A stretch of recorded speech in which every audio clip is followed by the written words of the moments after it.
Arnold Schwarzenegger, Ed Gillespie, Vice President Cheney, Mark Sanford, Jason Furman, Nancy Pfotenhauer, Chris Dodd, John Kyle, Janet Napolitano, Claire McCaskill, Carly Fiorina.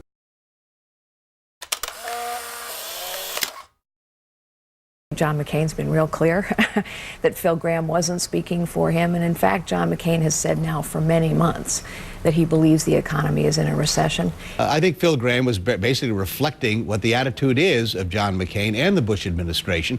You know, just exactly what role did Phil Gramm have in putting together your economic policy, Senator McCain? And that was the part of the question that didn't get answered. Struck me almost like a pro wrestling maneuver. It was so perfect.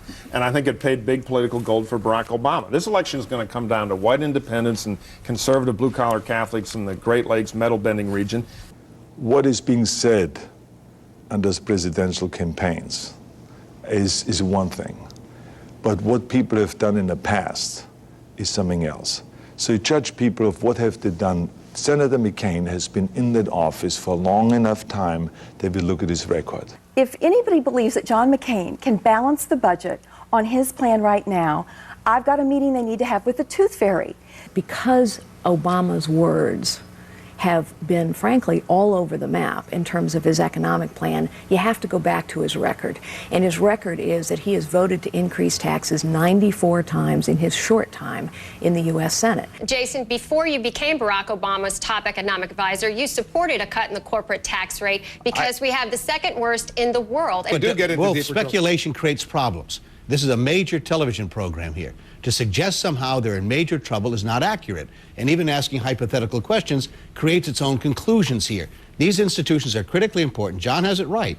There's a lot of potential exposure. But he seems, how much of the blame does the Bush administration deserve for allowing this kind of situation to deteriorate as it has? Virtually none. Why? We've been predicting for years that this problem would come along. When I was chairman of the Republican Policy Committee. I mean, what he's said about this is that he's monitoring it closely.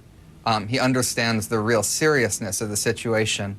And what he's focused on is getting capital into mortgage markets. I don't think there's much disagreement here among the candidates. I think that certainly Senator McCain has said that we will not allow Fannie and Freddie to fail. Are there any significant economic differences between what the Bush administration has put forward over these many years as opposed to now what John McCain supports? Yeah, I mean, for instance, take,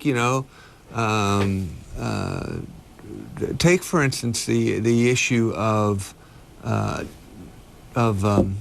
drawing a blank, and I hate it when I do that, particularly on television. But take for instance. What's the answer? Have they asked you for any documents? No, sir. No, sir. Not yet. All right. Well, we'll stay in close touch with you. But have they started questioning you, asking you questions about possibly being on the ticket? Wolf, we're going to leave it at that. I've got a lot of work on my hands this week. Have they started vetting you? Have they started asking you questions about your tax returns and other information? No.